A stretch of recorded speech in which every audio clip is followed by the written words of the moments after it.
Hello, everybody. Welcome to the Two for Talking podcast. I'm your host, Corey Tusick. We've got comedian Joe Bartnick. You can check out all his tour dates at joebartnick.com. And then also on New Year's Eve at Snappers in Fort Myers. And hey, if you're a Chicago Blackhawks fan or just a Penguin fan that lives in Chicago, he will be there on May 1st. And that's where Joe filmed the special. And it's a great audience there, great comedy crowd. So I highly recommend you check him out there if you're in the Chicago area. And as always, we have the great Josh Yohe with The Athletic. So, guys, let me recap this real quick, and then I'm just going to turn it over and let her fly. The Penguins traded Tristan Jarry, and we'll get more into that as the show goes on. But surrounding that, the Penguins did the following. Let Tampa score with the goalie pulled, although they were saved by replay. Let Dallas score with the goalie pulled and then lost in a shootout. Let Anaheim score with the goalie pulled and 0.1 seconds left on a power play, or while they were shorthanded, lost in a shootout. Played pretty bad in the 4-2 loss to the Habs, blew a 5-1 lead to San Jose and lost in overtime, blew a 3-0 lead to Utah yesterday and lost in overtime. So other than that, the ending, Mrs. Lincoln, how was the play? It is getting pretty bad, and I don't remember a week like this. And Josh, I'll throw it to you first with your article. You kind of said you don't remember a week like that in a long time. What is wrong with this team? Well, I don't think there has been a week like that, which is why I don't remember one. Certainly not in Penguins history, because you can bring up the worst teams in Penguins history, 1983, 84, whatever, but those teams just got blown out every game. They weren't blowing leads like this. And to put it in perspective, 3 times in the NHL this season, a team has had a 3-goal lead in the third period and lost the game. All 3 times it was the Pittsburgh Penguins. Jesus. You could feel it in the building yesterday, guys. When Utah made it 3-1 in the first minute of the third period, like everyone in the press box, we just looked at each other and like, oh shit, here it goes again. We're getting tired of writing the same article every day.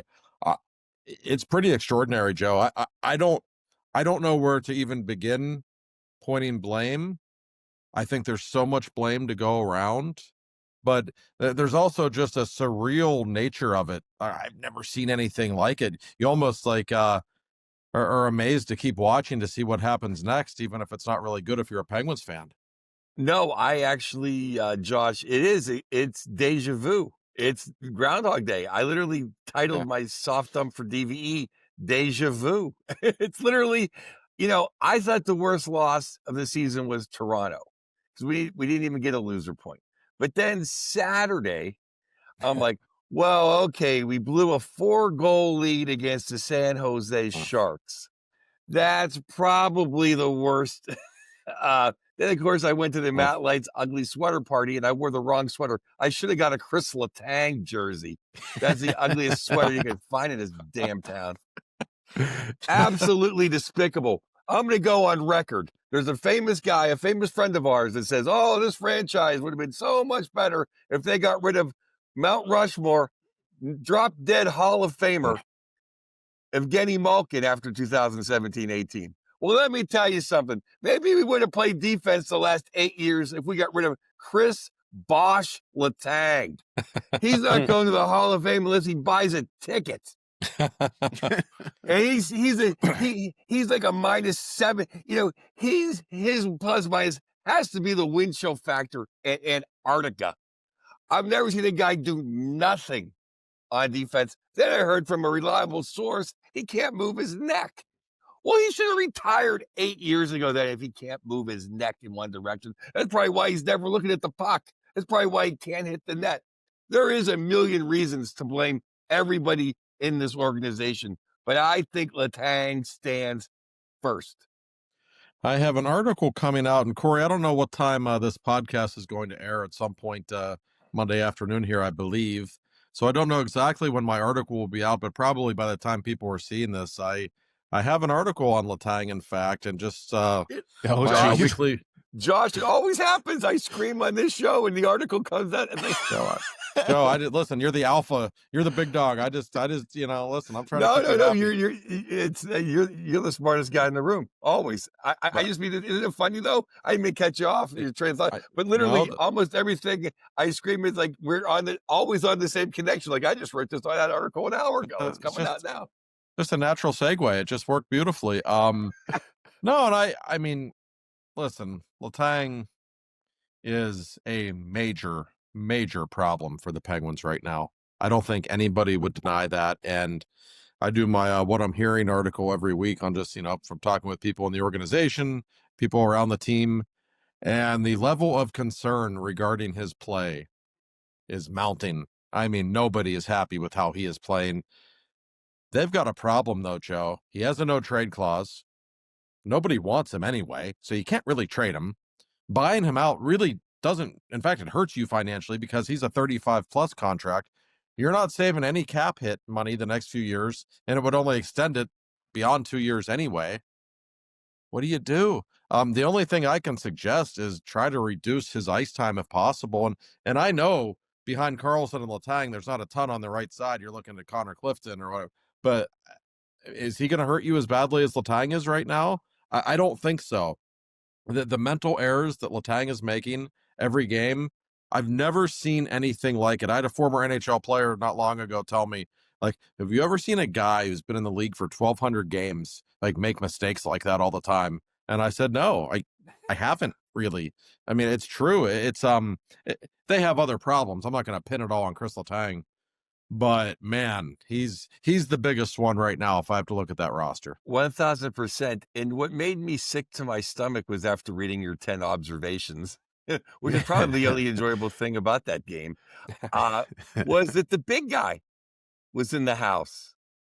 That just makes me sick to my stomach. I wonder what he was. That Mario had to watch that. Well, he's been at the last 2 home games. He's going to be there every game until Sid breaks his record, apparently. Like, I know he's coming to all the home games, and Sid's 2 points away. I don't know if the big guy would go to Ottawa or Montreal if Sid hasn't done it by then. I do not know that, but he is expected to be in the building again with the Oilers in town. So, no, I mean, I had that thought as well. Like, geez, what's 66 thinking watching this display? That's probably the same thing we were all thinking. Like, it was. Well, not even that. I mean, I've never really heard booing. There was extended booing. Yeah. You know, I actually people were complaining online about the booing, and I kind of take it with how the Steelers fans, not to compare them, but how they were booing. But Penguins fans are smart. Like the hockey fans that are the real hockey fans are smart, and they don't have time to put up with this bullshit. You know what I mean? Like that's what I like about it. You know, I like hearing it. Well, if it's unwarranted, it's one thing, but Jesus, this is the most warranted booing in the history of the hockey. Penguins fans don't do that ever. Like, no. It's not like you go to a Rangers game at the Garden. Like, if they're losing 2-0 at the end of the first period, they get booed off the ice. It's just New York. Philly's very similar. Like, Pittsburgh, you very rarely see it. I always tell people, like, for all the shit Jack Johnson would take on social media, he was never booed in that building, not one time. And I don't really remember any member of the Penguins ever being booed in that building. That's why the Fire Hextall chants were so stunning a few years ago, because Penguins fans are a very educated, very polite crowd. Okay. And I think it started when the Utah tied the game at 3. And then when they went up 4-3, there was like sustained booing of the Penguins in the third period. I don't recall in my 16 years on the beat of ever witnessing that. But I kind of get it. I mean, my God. I mean, it is an educated hockey crowd. And as I said at the beginning of the show, like, we've never seen anything like this. They've given up 8 goals in the last 2 third periods. They've given up 4 goals with the goaltender pulled in the last week. This is unbelievable. You had to think Mario driving back to Swickley called Burke will go, yeah, forget it. Probably either that or he's getting a discount. Probably said to Natalie, "The hell with the wine tonight. Let's get some whiskey going. This is not good." Yeah, it's funny. I almost made the opening say, "How was the end?" Other than the ending, Mr. Lemieux, but I didn't even want to call that. I was just like, and it was everything because, yes, Letang is probably the biggest culprit all season in terms of just making ridiculous mistakes. But we know in the Anaheim goal, Sid didn't play it well. Russ didn't play it well. Carlson went down when he shouldn't have. Letang played it horribly. It's been 3 different goaltenders in the last week. It's been, Jari, Shilovs, and Miroshov, who have all had their problems with games on the line. I mean, you can go down the list. It's just been an astonishing thing to see almost every single player that they finally put, Shea and Wotherspoon out for a shift at the end. and they tied the game against them. I thought Ben Kindle was their best player yesterday, but even he turned the puck over in overtime on the game winner. Like it's an epidemic right now. I will say this about Mr. Kindle, though. He was wide open in front of the net, and Raquel didn't see him in overtime. He was. I was like, but so I hate to blame Ricky Rax. He, almost everybody on the team always has a great first 2 periods. And it's funny because Saturday, I was like, we're like, well, stranger things have happened, like in Anaheim. And then it just rolled downhill, and that was it. And then 3-0. It didn't even feel safe at 3-0. But you know what? One common denominator is, and I know there's maybe not a fresh body. I guess, and I said, I don't want to bring Bros back, but can Billy Koivunen not take a bad penalty when we're up 3-0? It's like every game he takes a late. Hey, you want to take somebody's head off? You want to injure somebody? Hey, do it. But don't take a lazy hook because you can't skate. Yeah. And I know this season is about developing the young players and getting the young players up here. I've seen about enough of him. I think it's time for him to go back to Wilkes-Barre for a while. I've never seen a guy get more shots blocked than Koivunen. He's had so many good looks in the last couple of weeks, and he always waits that extra second, and you can't do that in the NHL. We have seen it so many times. I really think, I don't want to get into the lines too much, but if and when they actually get healthy, you leave Sid Rust and Raquel as your top line, put Gino between the two big boys for your second line. I really think Novak's going to slide in on the third line beside Kendall and McGroarty. I think that's probably the way to go right now. I'm not seeing anything at all from Billy Koivunen, and it's a real problem. No, and he's never been my whipping boy, but one guy who has been my whipping boy, Mr. Hayes. I don't care. He plans the Christmas party. He's the funnest guy on Halloween. He is slower than frozen ketchup. Yeah. Why was he out there? I have no problem with Achari, being out there and doers, but then put Novak, put Sid, put anybody besides Hayes. He's slow, and how fast the fuzzy elephants are. No, what are you doing? Completely agree. And that's why I have a hard time blaming any of the goaltenders. Like, I realize Shelovs is a problem right now. He's only won one of his past 10 starts. But when you're seeing all these meltdowns and it's 3 different goalies and it's the same shit happening, that just tells me, like, there's something bigger than the goaltending going on here. And in fact, after the game yesterday, as I do when they're in town, I went to the Utah locker room after I spoke with the Penguins to see old friends Ian Cole and Olli Mata. And we were chatting it up for a while, just those two, myself and Mark Madden. And Cole, went out of his way to say, hey, I don't know what you're going to write in your article, but that goalie's really good. He said, we were dominating that whole game. He was unbelievable in the first 2 periods. And Miroshov was. He was, trust me, in my line of work, I'm always thinking about what I'm going to write about. And at the end of the second period, they're up 3-0. They were playing like shit. They were getting dominated, but they're up 3-0. I'm thinking, man, I might have to write, it's time for Miroshov to be here right now. The other goalies, won one of his last 10 games. Then he gives up 4 goals in the third period. And a couple of them weren't great goals, but I was actually impressed with him. That was just a horrible performance. We can talk about the third periods all we want, but yesterday in general, Joe, I thought was just a no-show all day. Yes, and the first time, I think you can say what you want about you would hope you can trust the guy that's supposedly, the big 3 in 1,200 games. You would think he wouldn't be that much of a jag-off that he would give up, let somebody skate down the ice and beat him, Mr. Lang, like a rented mule. I'm not going to blame him for that. Muse hasn't been here the last 20 years. He doesn't know. Yeah, that's what Letang's going to do. He's that freaking stupid. But you don't review that. Oh, that was a terrible challenge. You don't challenge that. The same thing, Sully did the same thing. It's a desperate move by a desperate coach. And then they're going to score in that power play. Oh. What you do is you bring everybody over and you say, okay, well, now it's even. Let's get another 3-goal lead again. Yep. That was Josh, I don't know what you thought. I thought that was a terrible, terrible mistake. No, I wrote that in my article. It was a desperate challenge. There was no, I understand goaltender interference, and nobody really knows what the hell it is. There was the only thing I saw in that goal was Ryan Graves getting his ass kicked in front of the net, and therefore there was like some commotion in front of Miroshov. That was not goaltender interference. I didn't like that challenge at all. It was a desperation move, and the whole building knew Utah was going to score on that power play. I'm surprised it took them more than a minute. We all knew it was coming. So, and you mentioned Muse, and he's in a really interesting spot here. I know a lot of people are going to blame him for what's happening. And I do blame him for Carlson and Letang being on the ice together on a couple of occasions late in the game. That was madness to me. I couldn't possibly disagree more with that decision. Those two stylistically shouldn't be on the ice together. And we've seen enough of them. How many goals against do they have to give up when they're on the ice? It doesn't work when they're out there. It's a real problem. I couldn't believe they were out there late in the game, 2 games in a row, goals scored against them. I don't care if it's in the middle of a shift.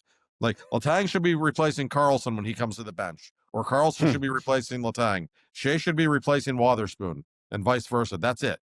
Those two should not be on the ice together. So I blame Muse for that. I don't necessarily blame him big picture. This is a team that has struggled to protect leads for years.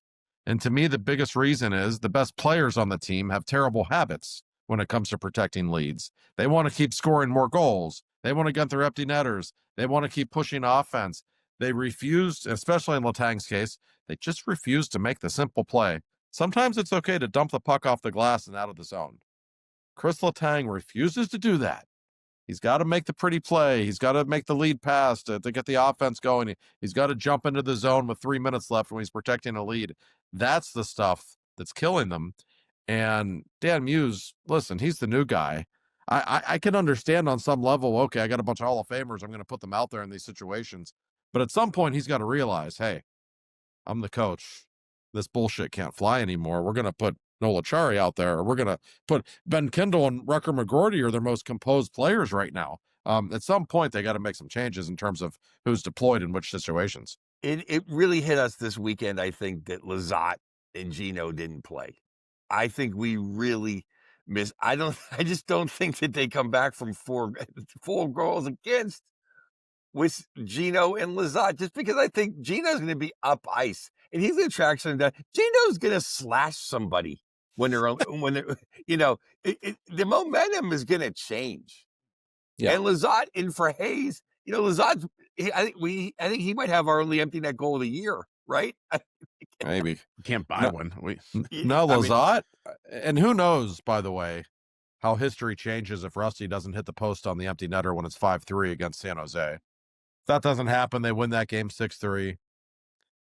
Who knows what happens against Utah, but we're probably having a slightly different conversation. But no, you're right. Lizotte is a really good fourth line player. He's the guy you want out there in those situations.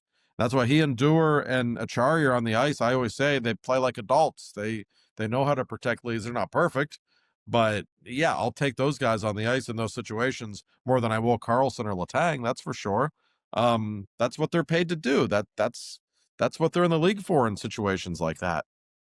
I just don't understand, Josh. It was even more astonishing, Josh, is that I think I said that the emergency podcast we did a couple of days ago with the trade is I don't know why you just don't chase guys. Make someone make a play. We always sit back in the prevent, and then the puck gets thrown around back and forth, back and forth. So obviously when there's 15 sticks and legs and ankles out there, it can hit something, bad bounce.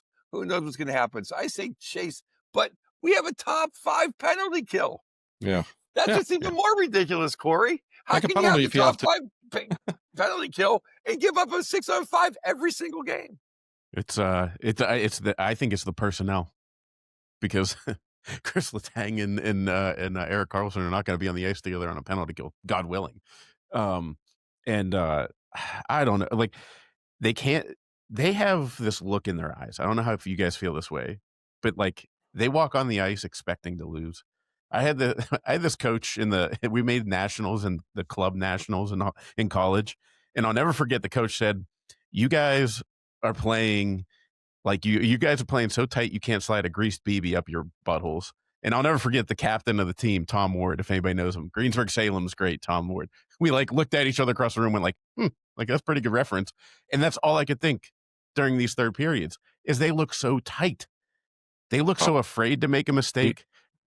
When San Jose was coming back, and then especially Utah, there were like literally people falling over in the defensive zone. They look so, I've never seen them look tight like that.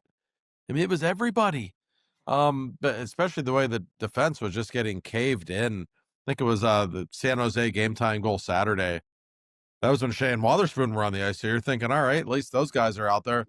They just got pushed in like it was nothing. And San Jose had its way in front of the net, in front of Shilov's. It's a team-wide epidemic right now. It is clearly in their heads. The only good news, if we're looking for good news, they're still remarkably somehow accumulating points during all of this. If they beat Edmonton tomorrow, and I don't think they will, I wouldn't put money on it. If they would, it would be the win of the season, number one. And if they would beat Edmonton, they'd have 5 points in the 5-game homestand, which isn't good, but not disastrous. If you just want to look at it mathematically, that's the crazy thing. Well, if they caved in against the Fuzzy Elephants and against the Sharks, I think they're going to cave in against Jesus and Leon. I would think so. If they didn't know what to do with Dylan Gunther, I don't know what's going to happen when Leon Draisaitl's coming out. I don't think there's going to be any 3-goal lead to blow on Tuesday nights. No, if they do, I mean, I know who I'm I know a way to make some money on the live betting, whatever app you use. Actually, I know a guy who, when it was 5-1 San Jose or 5-1 Pittsburgh, he threw a few dollars on the Sharks money line. It's going to be a nice Christmas for his family. Let's just put it that way. What's just ridiculous about this is it's only been 6 times since Sid and Ovi joined the league that someone's come back from 4 goals down in the third. And in franchise history, which we all know, we were the Clippers until 66. It's only happened once in 1976. That's how ridiculous it was. And for all of this to happen on the same week, like normally the biggest story of a week would be like a wreck stops players from getting to the arena and they have to delay the start of the game. That was about the 12th biggest story of the week. Yeah. I mean, really, it was astounding to see that happen. And you hear guys say, well, at least we play tomorrow after a game like this. I think that was the worst thing for the Penguins. I think they needed 3 days off to regroup, quite honestly. Because you could feel it coming yesterday, guys, when they made it 3-1. I mean, the whole building knew it was coming. There was just a mental weakness on the Penguins' part that was really evident, and it was on a day when Miroshov, I thought, like I said in the first 2 periods, he was outstanding. I mean, he was standing on his head. So for a guy to be that sharp to give up that many goals in the third period, that tells you something about what's going on with these Penguins. You didn't even want him to get up 3-0. Like, you were happy at 2-0. Like, that's good enough. Let them keep playing. It is like the prevent. You can't explain it. No, I was sitting there. I usually write my articles pretty quickly after games. And after the game last night, it was like 6:30 or whatever. So, I'm going to leave the arena and just write it home later. I got to think about what I just saw. And I don't know that I've ever had that happen to me. I've covered, I don't know how many hundreds of thousands of games. I literally had to like just relax for a couple of hours and think, all right, I gotta take this all in and actually figure out what the hell's happening. And I still don't have any answers. It didn't go unnoticed. I kept refreshing the Athletic app. Good, I'm sorry. Joe's got alerts. I was watching the Sunday Night Football game, and I'm like, "Oh shit, it's 10 o'clock. I still haven't finished this article." And our It's like editors are busy. you've overcome Stan. I've always can't wait to hear what Stan's reaction to everything is. Oh, that's how I was. Anytime the Steelers would lose, you'd have to listen to the Stan postgame show. It'd make you feel Oh, he was the best. Then I would text him during the show, like, these callers are idiots, Stan. And he would send me these texts back, just saying things that I can't repeat. They were wildly entertaining. Yes. I'm actually like, it's like this weekend. Thank God that my father and Stan didn't live to see them, because I don't think they would have made it out of this weekend. I mean, it's. God bless their souls, but I mean, oh my God. Well, I mean, I'm surprised I made it out of this weekend. Joe, I thought your mom and girlfriend had to have been sitting there checking your blood pressure on a like minute by minute basis. Because I've always said, it's easy to be a Penguins fan in LA because in a horrible loss, I walk my dogs, I listen to Staggy and Mets, and I Some nice get, weather at least. Yeah. and then I go do shows. Right. Thank God it was a matinee. I got to go do 2 sets with Matt Light, and it was like, okay. But then yesterday, it was like snowed in. Oh my God. No dogs. I mean, if I had my Rose wouldn't go outside in the snow anyway. No, Well, I mean, I'll tell you the mood in the locker room. I don't know what word I would use, if stunned is the right word, but probably so. And I very rarely talk about who stays around to talk with the media after games, because it's always kind of a player's choice. And I'm not one of the reporters that bitches about, only 2 guys talked. They don't want to talk, they don't have to talk. I don't care. But I will say, Sid's the captain. He kind of has to talk, and he was there. He always does. Brian Rust just sits there after every game and just waits for us to come in waves and talk about what happened. And Erik Karlsson, to his credit, every single game this week, he sat there and took it and talked. So those 3 guys were sitting there, and I walked in last night and I saw those 3 again. I was like, you know what? I'm going to leave those 3 alone. Like, they shouldn't have to talk for the team every single night. So I ended up, and I actually looked over and I saw a couple of rookies, Ben Kindle and Rucker McGroarty, just like stood around. And I think those 2 are emulating Sid a lot, and they see the way he behaves. And it's like, all right, I'll sit. And I actually talked with Rucker about it. Sometimes it's good to talk with kids about that. He looks at me, he goes, this just sucks. Like, this really sucks. I'm like, yeah, I know. I watched it. I hear you. But you could just tell he had so much energy. Like, he wanted to go back out and play. He was so upset by what happened. So that just kind of a surreal feeling in that locker room, though. I don't think they knew what hit them. And I think they're probably doing some soul searching today. Yeah, it's a weird state of affairs. And Joe, again, like to hit on your point, because I remember you actually made that point too on DVE. You're talking about the prevent defense. Okay, I And didn't know. you made it. Yeah, but it like, I completely agree, because whenever like I mentioned, you're timid and you're thinking and you're slow and you're watching the play, that is whenever you give them time and space. And I completely agree with you. Like in hockey, like football, you can occasionally pull out the prevent defense and it works. Make them eat clock. In hockey, it doesn't work. It doesn't work. And you can just see it happen. If you need any proof, just go back, listen to Joe on DVE, and then watch these games again, and you'll see why the prevent defense does not work in hockey. It's just so. I mean, McGroarty. A little bit of good news. Kindle and McGroarty. So you said they're emulating Sid, which I think is awesome. And they're playing well, by the way. They're playing really good. That's what I wanted to ask about. Like, what are your thoughts on? Those 2, I think, should be stuck together at the hip from here on out the rest of the season. Totally agree. One of the philosophies that Mike Sullivan had that I always really liked, he loved having 2 forwards always together. Sometimes the 3rd guy in the line would be different, but they're always, would always be Sid and Rusty or, whoever down the lineup. When I look at these Penguins right now, I think it makes so much sense for Kindle and McGroarty to stay together. Number one, they look to have some chemistry. They're really good defensively. So if that's going to be your 3rd line, I know Rucker screwed up on the first goal yesterday. He lost track of the defenseman. Schmidt, it's going to happen. He's human. But he's a good defensive player, and so is Kindle. So those are 2 guys you can trust on the same line. And I think their skill sets just complement one another. Rucker's so good down low. He's good on the boards. He's a big, strong kid. And Kindle just has such of a high skill level and such of a playmaker. I really like those 2 together quite a bit. And if you're looking for any positive news, like I thought they were good. Kindle scored the pretty goal on the breakaway. Rucker had a goal the day before. They're doing everything you'd want them to do, even though Koivunin's struggling beside them. So they moved Brazeau on that line and actually thought it looked pretty good. So I'm encouraged by what I'm seeing from those guys. It's really the veterans who should know better. And that's everybody even Sid. Listen, so people were giving Sid a hard time for showing lack of effort on the overtime goal against San Jose. He was exhausted. That's what happened, but that was his fault. He could have gone to the bench and he didn't.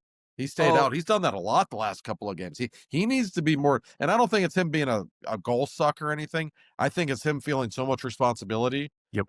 Like, all right, I'm Sidney Crosby. I better stay on the ice here. But he's got to go to the bench when he gets tired. He's 38 years old. The 60-second shifts 3-on-3 aren't going to cut it. I have a lot of statements off of what you just said. One is there's a lot of pariahs or media that can't wait to jump on can't wait to attack the Penguins Oh yeah, and of you know course. the pirate people and Oh just the losers trying to get a click. All those yes. people, they can go F themselves. I'll tell you that right now. And I know who you are. Uh, I love Braz on that line. Braz looked great in that line. And, you know, whenever they tried to rough up Kindle, uh, McGroarty was right there. But McGroarty's a college kid. He's smart. He went to college. Yeah. Braz will toss him. So I like Yeah. having Kindle having some meat on that line. You know, Well, I thought everyone played really well. I thought if you wanted to talk about who didn't live up to it, and this is not knocking his effort, I don't think Sid had a very good weekend. I don't think mm-mm. Rusty had a very good weekend. No. Other than that, I mean, I thought Mo Mantha played well. I thought, you know, Chari looked like he could play for another year. Yeah. No, I mean, there are encouraging signs. Listen, in all seriousness, I know it doesn't really matter, but if you look at the first two periods of the last two games, like that was, a lot of good things, especially against San Jose. That was a pretty dominant performance. Even going back to the Anaheim game, they played pretty well that game.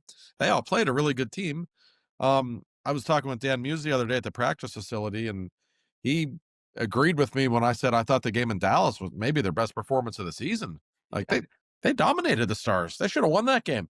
So like it's not all bad in terms of the product.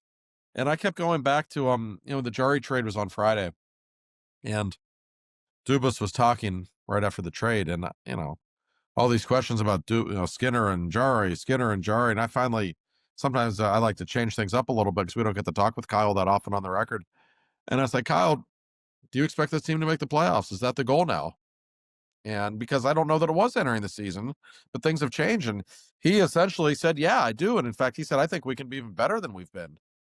And I don't disagree with him. I know what he means because this team, for the most part, has played exceptionally well.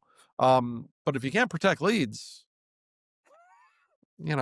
and not only that, if you aren't even, if you aren't even competent when it comes to protecting leads, which they're not, you got a big problem. So I'm actually fascinated to see how this next week goes before the Christmas break.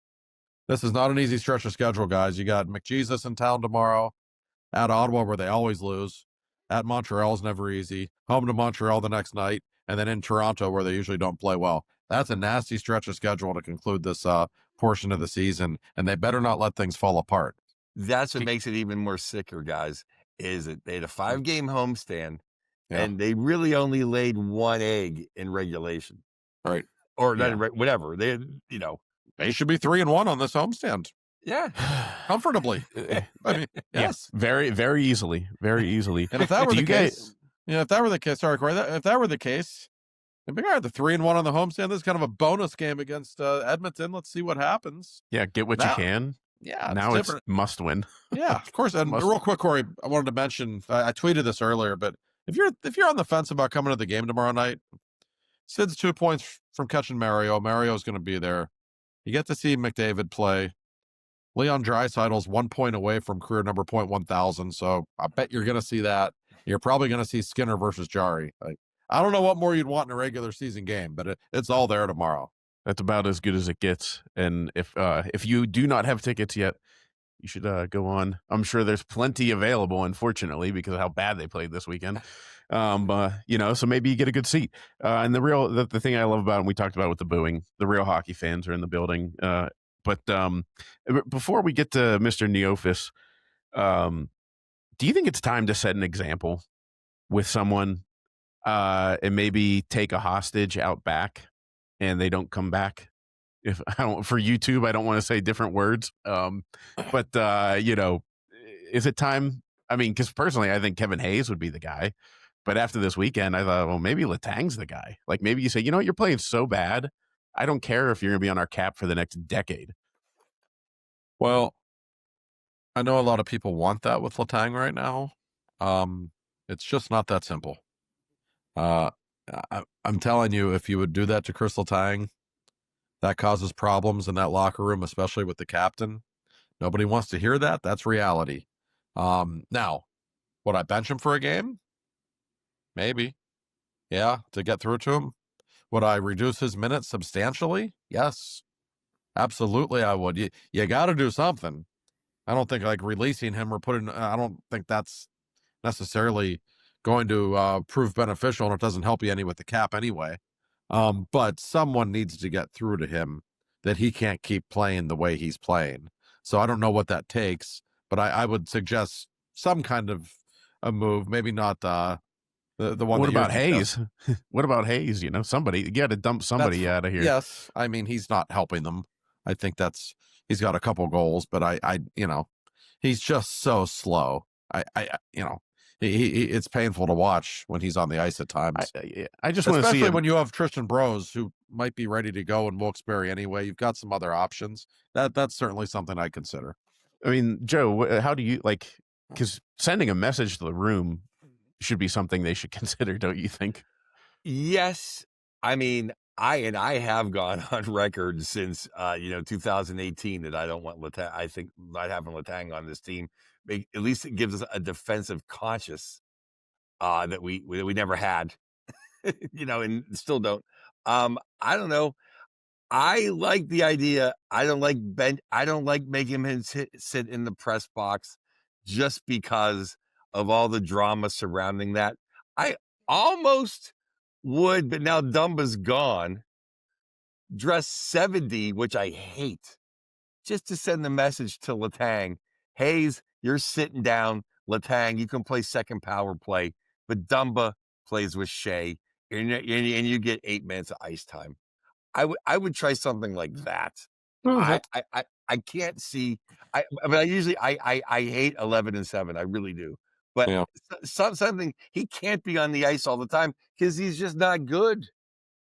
Right, and I just don't think he's ever going to change.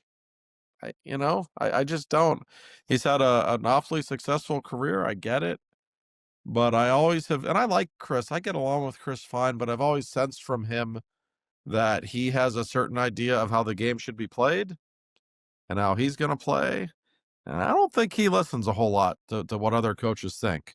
I really don't. And I just, maybe he's just not capable of changing. But, if you give him a simple play, or if you give him a 1 out of 10 pass through 3 sticks, he's going to try to pull that off every time. It's almost like watching a kid play hockey.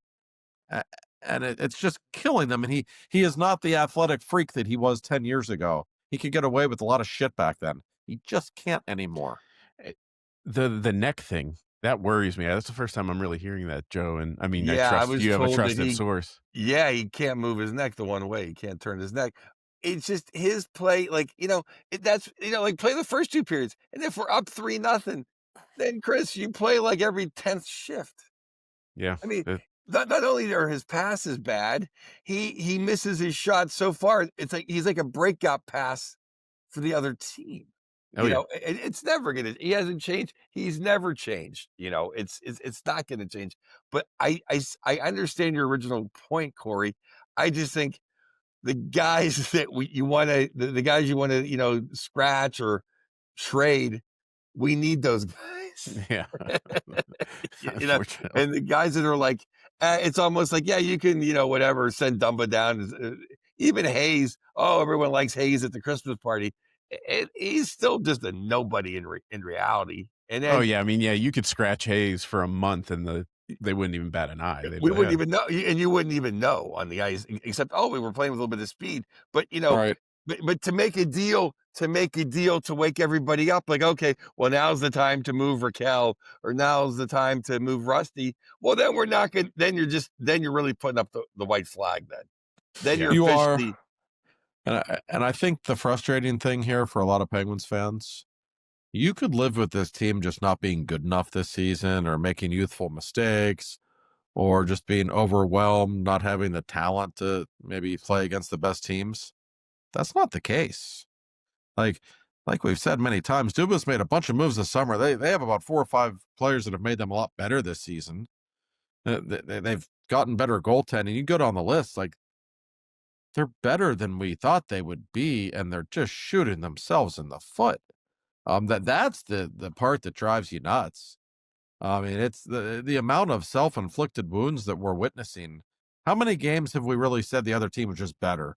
Like the only one that comes to mind is Tampa, which is a game the Penguins won. Like they got shit kicked that game like that. Now Tampa was just more talented than them. They got lucky to win that game.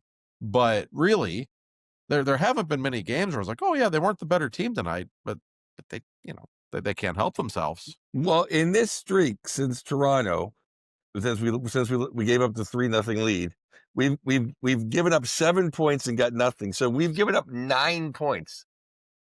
If we just get 5 of them, we're in the playoffs kind of easily. Yes, I think we're leading the division. probably. Oh my God.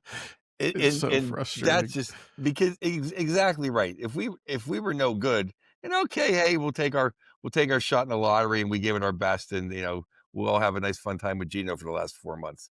But we know we're good. We're definitely better than some of the crap in the Metro. Yeah. Oh. That is the most frustrating part. And now, Corey, I'm going to do your job. I'm going to do a little segue here. Does Bill Neofus sell third period insurance? Because that's what we need. I know. I know. Well, I need some insurance, and if I'm up 3 goals, I can have 2 points. Bill, can you? What's the bottom line for that? Joe, I have the ultimate double segue because that's great. Third period insurance. And here I was driving home in the snow listening to the third period on Saturday. Oh. And I was thinking to myself, the Penguins need third period insurance. And I'm glad I have car insurance right now because Route 8 was not looking pleasant. So I don't know what looked worse, Route 8 in a blizzard or the Penguins in the third period. But Mr. Neofus, do you offer any kind of third period insurance? I did hear from Bill on a number of occasions this weekend. He was not pleased. I also received Christmas cookies in the mail from Bill. I always get the annual Christmas cookies, which is highly appreciated. He wasn't happy. I don't think anybody who wears black and gold was very happy. Honestly, in the press box, we were kind of like, Jesus, we have to write the same article again. Like, this is getting tough. Copy paste. I always say that our friends at the Neofus Insurance Company, or insurance group, excuse me, that they give you any kind of insurance you need. I've not asked about third period insurance. I'm going to today, so I will let everybody know if they indeed have that kind of thing. But we know any other kind of insurance, whatever your needs are, our friend Bill and his unbelievable staff are there to help you out. We give you the phone number every week. I'm going to give it to you right now. It's 412-364-3388. I'll say it one more time. 412-364-3388. Give them a call. They're in the North Hills, really easy to find. Bill's the greatest, whatever your insurance needs are. And for God's sake, ask him how he's holding up after this weekend, because he's not thrilled. That premium has got to be huge. If you want third period insurance, it's got to be like a premium for having a bonfire in the panhandle of Texas in a drought. Everybody needs health. Everybody needs life insurance after these games. No one's question. No one's heart's working properly after that weekend. I actually my Uber got hit after the Uber I was in got hit Saturday night. Oh, geez. It was brutal. Like, I mean, it was a 20-minute drive that took me an hour. And I'm sitting there I'm hearing Borky on the radio go like, I can just feel it. This does not feel good, does it? Joe, he's just there. It doesn't feel good, Joe. Like, I'm like, Borky, stop it. But like, he was right. He was bang on. Like, Borky and I had to have a midnight conversation Saturday. Sunday we didn't even bother. It's nobody. I will say I love everybody in the Penguins broadcast staff. Borky has such a finger on the pulse of the team. That's it makes him so great. Like you can feel it in his voice, and you're like, and I was like, I'm almost like, don't say it, just don't say it, because I know you're right. And sure enough, because he was begging Muse to take a timeout before the 10-minute mark. The San Jose game, sorry, Joe, I gotta say, in the San Jose game, our friend the Super Genius was 5-1. San Jose made it 5-2 with like I don't know, 15 minutes left or whatever. And Mark looked at me and said, "Oh shit, we're gonna lose." And he was being completely serious. That was the feel in the building. Like you could see just their body language. You knew it was coming even then. Yes, I will say that I will give you props, Josh. I think in the written media, I think no one knows the team better than you or has the pulse of it, or the combo of the fan and the media together. Like you speak for the fan, but you are the media. And I mean, I love your work. And in radio, TV, as much as I love Jay, Bugsy, Tyler, Ken, everybody, no one is more in tune than the old 2-9er. And Staggy and Metz are my two great friends. But I loved whenever Borky was on the post game, because when I'd be doing the loser loop with Rosa and Ruby, you could feel the anger coming through my headphones. Like he would run through a brick wall. Like you would be so fired up, you'd run through a brick wall for that guy.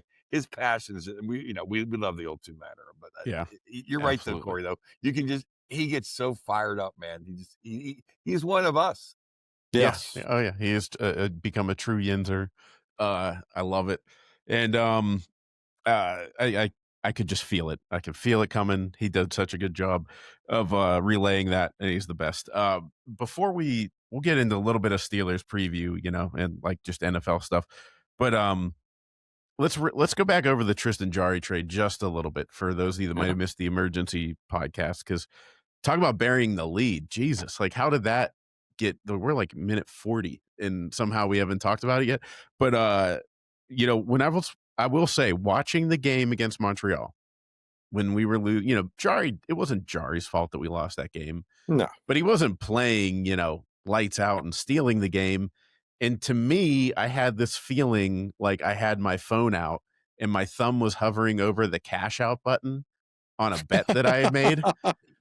And if I'm Kyle Dubas, I'm sitting there like thinking, like, I wonder if there's an app for GMs where he has the offer from Edmonton on the table and he can hit the cash out button. Because if I was Dubas, I would have done it halfway through the third period against Montreal and been like, I would have called Edmonton and be like, what do you want? You good? We good? Because you could feel it. I mean, God, if Jari lived through this weekend with the Penguins and was the goaltender, you're going towards untradeable. I felt like it was appropriate to do it at that time. Yeah, I know we did the emergency podcast the other day, but we should probably swing back to this trade for a minute. I think Dubas did really well. I don't think Jari's that much better than Skinner. I mean, people in Edmonton will tell you that Jari's Patrick Waugh and Skinner's garbage. I think Skinner's okay. And Jari, you never know what you're going to get. Yes, he was very good the first 2 months of this season. Was that going to continue? History told us no, it wasn't.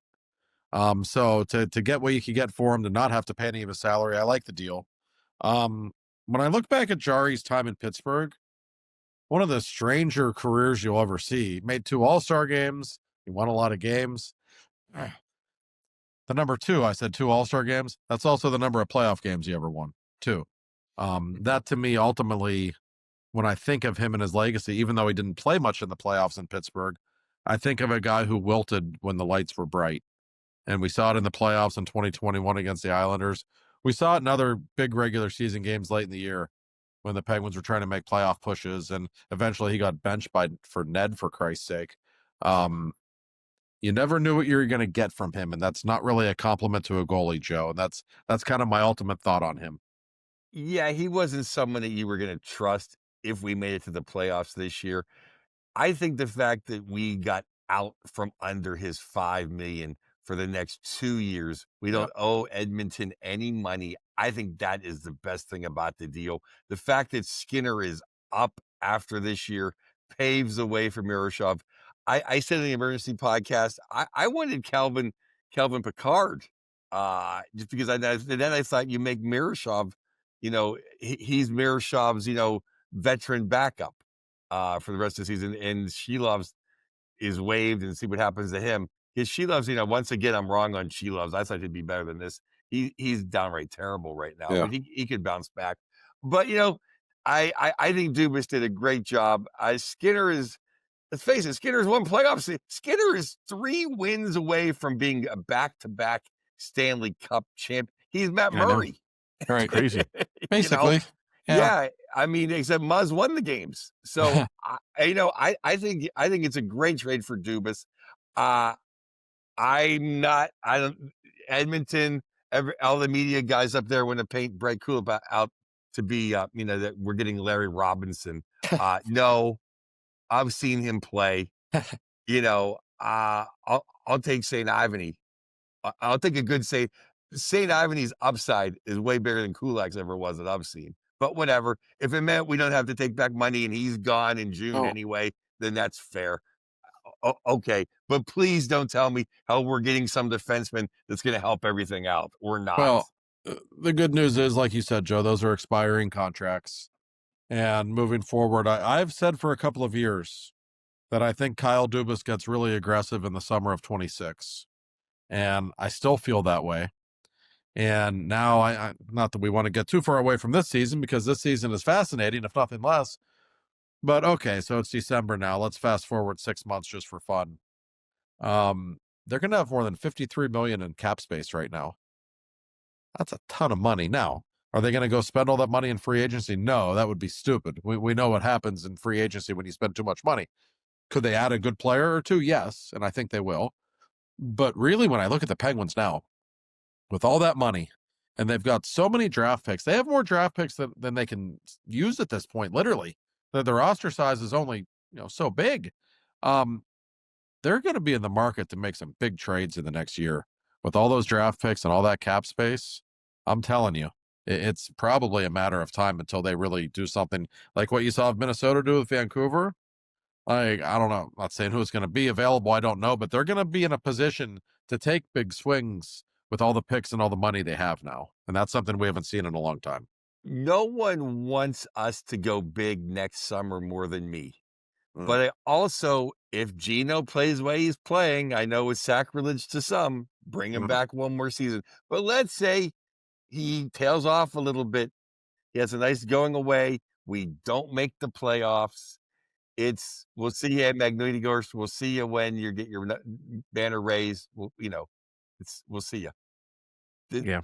Then maybe it opens the door. Well, now number 2 in the big 2.5 is gone. It's now when you can say, "Hey, Christopher, maybe you can not come back." Maybe. I don't Because know. to me, we're going to be in the same situation. We've been in the same situation, fellas, for the last 6 years. They don't have a defensive conscience. They can't hold a lead. They don't play tough in front of their net. Well, who's their supposedly number 1 defenseman? I mean, Erik Karlsson looks like Scott Stevens mixed in with Chris Chelios compared to Chris Letang. I mean, Josh, I think you said something recently. Doesn't Jack Johnson come off the books? Not that you want to carry comes off dead the books money after this. Yes, there's another $1 million in cap space off the books. So it's like, not that you want to carry dead space, but Joe, I think you're right. Like, maybe that's the time you do it, because, and I get, Josh. I mean, nobody's more in tune in that locker room with Sidney Crosby and the feelings in that locker room, but Sid's also shown, like, Sid never wanted to play for anybody but Mike Sullivan, and then Sid looked pretty reinvigorated with Dan Muse in the first couple months, so it's like he didn't want to break up with the one girl, but then he met the new girl and he's like, oh yeah, I like her, so Sid's loyal by nature, and I get it and I respect it. But the Letang thing is so tricky. He's not going to retire. He's not going to leave $12.2 million over the next 2 years. I get it. I wouldn't either. There's no point in a buyout, and nobody wants to trade for him. So that really limits your options. And if you're and I talked with people before the season who kind of feared that this was coming with him, and the people in the organization really wanted to see him play fewer minutes. Like, put him on the third pair, play him 12 minutes a night. Like, maybe that's what you need to do. There was a time when Letang was at his best that he played better the more minutes he got. You give him 30 minutes, he was great. He's not that guy anymore. I think that's very clear. You keep going back to 2018, Joe, and it's interesting because he had the neck surgery in 2017 when they won the cup without him. He's never been the same player since then. Nope. He hasn't. And that's not his fault. That's a life-altering injury. But he's not been starting right in 2018 when he played the worst game of his life, Game 5 against Washington, when the Penguins should have won that game. And he just made 2 unbelievable boneheaded decisions in the third period. He's never been quite the same guy since then, and you can see him deteriorating every year. And of all the moves Ron Hextall made that were absurd, giving Chris Letang a 6-year contract was a little strange at the time. But now looking back, still 2.5 years left on this deal. Oh my God, what was he thinking? He's the incel. I mean, it makes the Graves deal look reasonable. It makes the Graves deal look like the Wotherspoon deal. Please. Let's Graves try was to like 27. Yeah, I mean, well, let's get positive. Let's get positive, or let's think outside, not outside the box, but inside the box. What are the pairings coming up now, Josh? Now that we've had a day or two, Muse has a day off with the kids. Now that you can come, whatever, have dinner with his wife and get a good night's sleep. What do you think happens on Tuesday? in terms of the line combinations and pairings, the pairings, yeah. I'm really curious. I don't think you'll see Wotherspoon and Carlson broken up. Those guys have been so good together. And they weren't bad when they're on the ice together. They're good. A lot of Carlson's problems are when he's not with Wotherspoon, right? Mhm. I mean, those two. I don't think you see them get moved up. Where Kulak goes into the lineup, I don't know. He's gonna go in. I thought Graves was terrible yesterday. I thought that was a big regression for him. He's been better in general. I don't mind Clifton. I think he's okay. He's just kind of a guy. He hasn't really hurt them. So to answer your question, I don't know. Could we see Kulak maybe play with Letang? It wouldn't shock me. He's a guy who's played with Bouchard a lot over the years. He knows how to play with guys who are not always so great defensively, who like to take chances. Just a thought. Not that Shea's done anything wrong. Maybe bump Shea to a different pairing with Clifton. I don't know. But I'm curious. You can't keep doing the same thing over and over again with your roster when you've had a week like this. Well, no. Shea is I would say the third best defenseman on this team this year. Probably. Other than Wotherspoon and Carlson, yeah. Yeah. Absolutely. So he shouldn't be demoted. No, I don't disagree. No. And that's my problem was I didn't see what was wrong. Now, did Dumba play very good? Not really. But I bet a Dumba-Shea pairing would have been pretty good. Could be. And Kulak can play the right side too, by the way. Not that he's not like a spectacular player. He's okay. He generally plays on the left side. Could you play him on the right side? Maybe. And the tough thing is the Penguins are off today. And I know people are, how the hell can they be off? Well, the CBA says they have to be off so many days in a month. That's why. And they just played 2 days in a row and 3 games in 4 days and 4 and 6. So they're off today. So there's no full practices with the new guys. So we won't really have a clue of what they're thinking until the morning skate, about 10:30 tomorrow morning. We'll probably get a look at the pairings then, I would guess. But I don't know. You're going to see some kind of a change, obviously, with the new defenseman here. You got to change things up a little bit, though, if I'm Dan Muse. I'm sorry. Is Ivany cleared? He can play. Yeah, he's around. Yeah, I wouldn't mind seeing him get a look. I mean, I think you got to have him and Kulak together. Graves stunk, and I think Clifton's played okay. He is what he is, but just change. Let's see both of them. Because I definitely think if St. Ivany can be 4/5 of what he was the last 2 years ago, yeah, then he's the 4th best defenseman on the team. And if I'm not mistaken, just throwing this out there, and I don't mean to demote Shea either, because he's been very solid. But if I'm not mistaken, it was Shea and St. Ivany that played so well together a couple of years ago. Something to keep in mind. Yeah. That's a combination that has worked in the past. Maybe make that your de facto number 2 pairing, even if you're not calling it your number 2 pairing, and just limit Letang's minutes a little bit. I don't know. I'm open for suggestions at this point, because you have to do something different with your blue line after what we just saw. My hope is that Dan Muse is open to suggestions as well, because he wasn't here. He doesn't have the history with these guys. Do you get that sense at all in his post-game interviews that, like, is he going to be a guy that just goes like, sorry, Letang, but like, you're on the 3rd pair? I know Sullivan had little patience for mistakes, but he gave a lot of guys that won cups with him, he gave them a lot of grace. My thought on this, like, I think he probably has deferred to the big guys a little bit too much, perhaps. It's an easy thing to do. You're a first-year no-name coach. You got a bunch of Hall of Famers sitting there looking at you. And they've all played well, except for Letang, by the way. So keep that in mind. But yeah, I think it's easy to defer to them a little bit and to just, make them your top pairing or your top line and put them in all the high leverage situations. And I think that's probably Dan Muse's personality. He doesn't really have that hard ass personality that Mike Sullivan had that was so effective with the big guys when he came in. Yeah. My sense is Dan Muse is going to have to lay down the law at some point and make this team his own. And I know it's not easy at first, perhaps for him. I get it. He's going to have to do it before the season goes sideways. But now wasn't you could say that the Novak mutant line was technically supposed to be the second line for a minute there when Gino got hurt, but then he ended up playing Kindle and Roger Moore. So you can, the Sheik can have Letang anywhere as long as you play him 5-6 minutes. Well, yeah, you know what I mean. 5-6 minutes. That's like, right. And I will say, Joe, he's done some things. Ben Kindle started overtime yesterday. Sid didn't. Mm-hmm. I don't recall Sid ever not starting overtime. Very rarely. And he did on the, he did take Letang off the shootout, and we went with Novak in a shootout and Koivu in a shootout. So he's starting to insert the young guys a little more. I think that should continue. I think that's only going to help the Penguins. It'd be really funny just with how this season everybody was like, oh, not everybody, but people were like, tank for McKenna. And I was like, oh, let me see what this guy's like. And then they started winning, and then I was less impressed with McKenna. And now I'm like, maybe they're going to meet each other in the middle somewhere.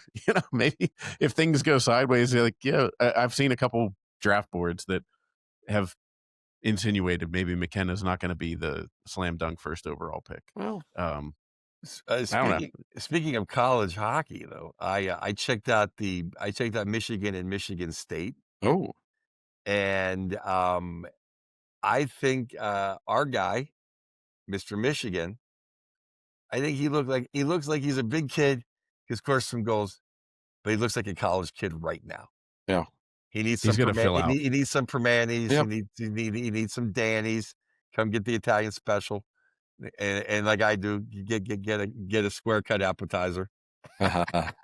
Yeah, the more I agree with you, Joe. I think like next year, after the season, after next college season will be the time he comes up. Horkoff he looks like a big gangly kid. Yep. And that scares me because Mr. Martone looked like a man. Well, that's why he looked like Rick Talkin. He just go, come on, you're playing with us tomorrow. That's why he was drafted 18 spots higher or whatever it was. Right.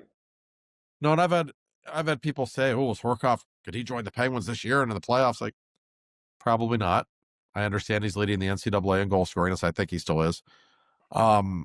He's going to be really good. They're in love with him, but I've had people tell me he's probably 2 years away. Realistically, like it's just big guys, power forward types. They usually need a little longer to develop. It's just the way it is. Well, what I didn't quite see, and I'm not trying to knock the kid before he ever puts on the bird. I just didn't see, like, McGroarty had some jag off in him. Oh, yeah. yeah. Well, that's what I can see from Martone. Like, Martone has some jag off in him.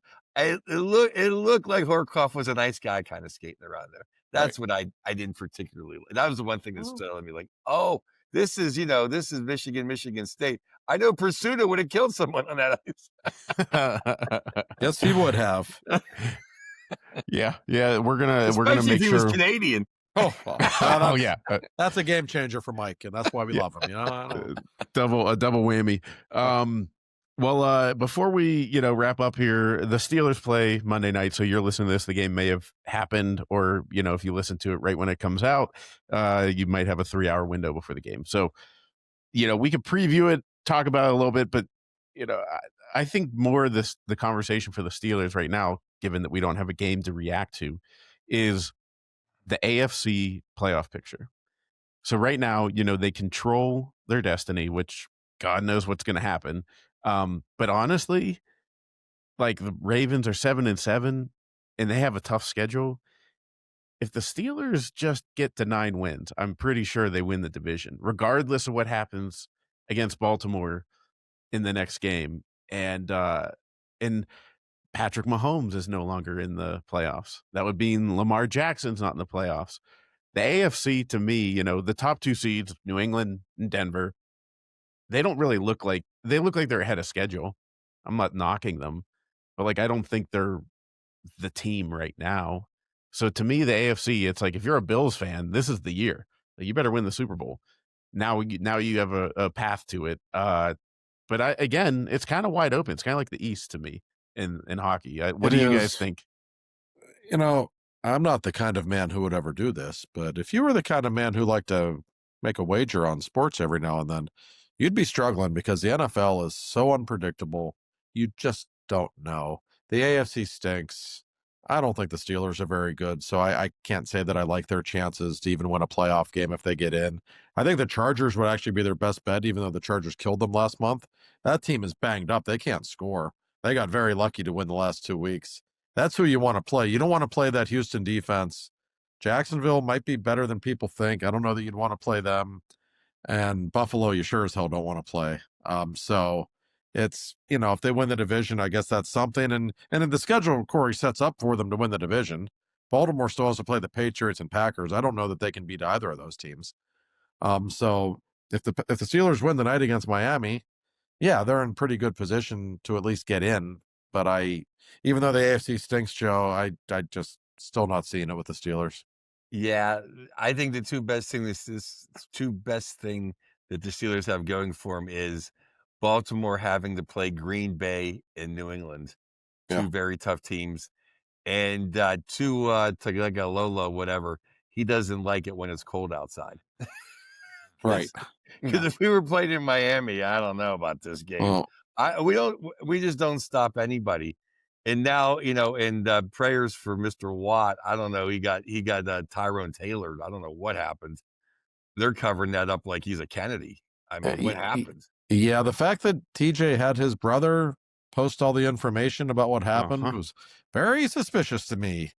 It tells me he's not real thrilled with the Steelers doctors, and maybe he has good reason not to be. That's not a good situation.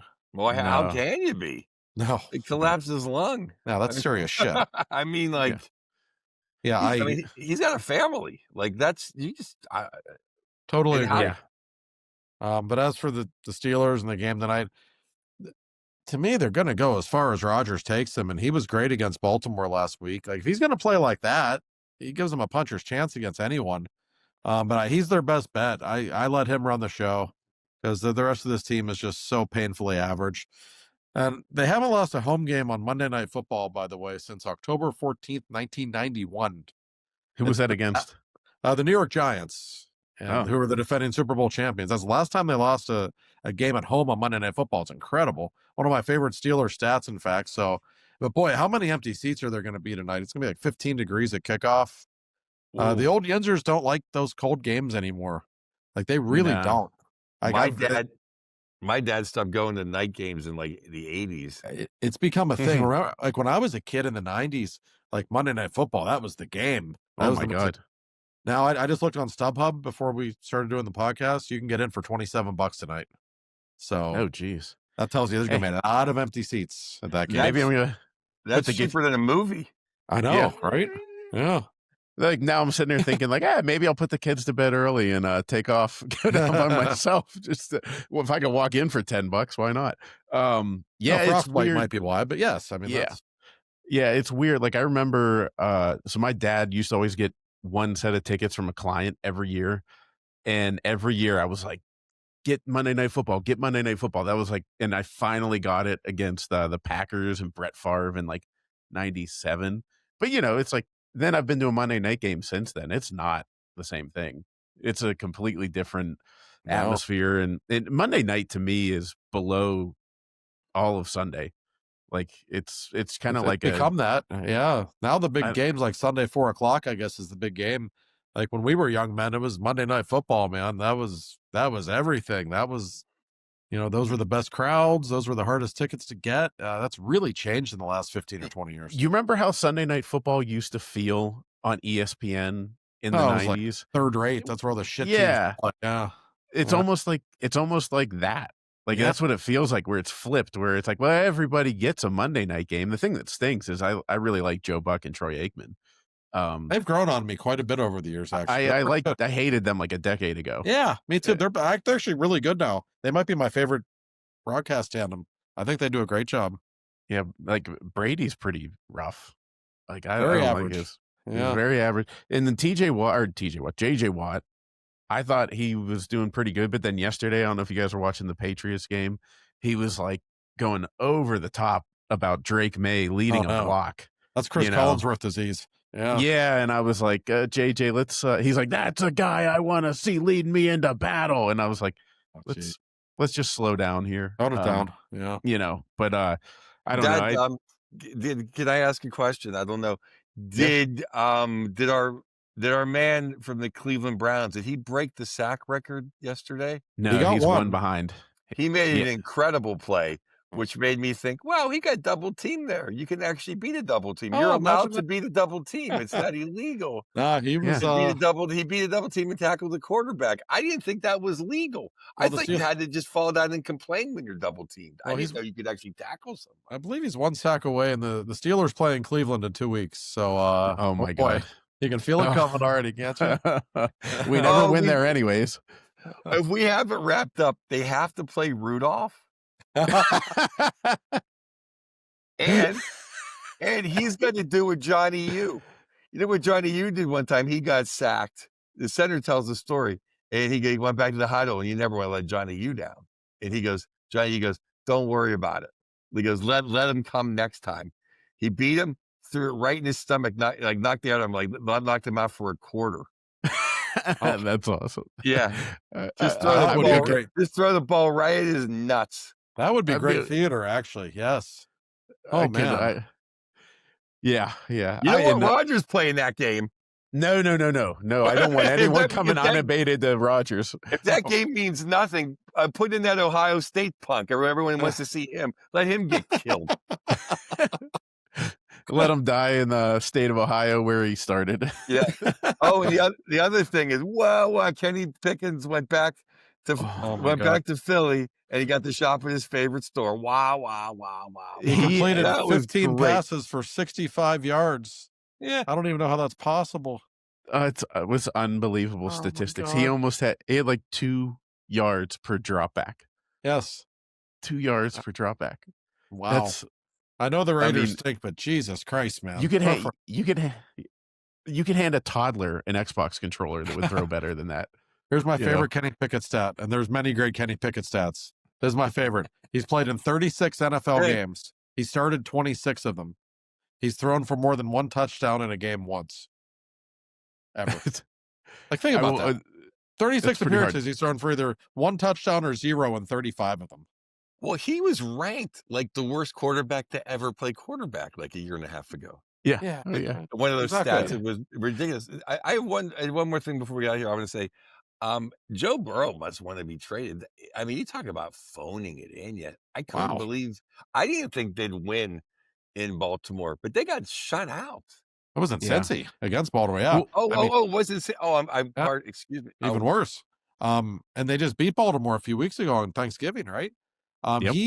He's giving all these melodramatic press conferences like, oh, what's going on with Burrow? Like, it's kind of weird.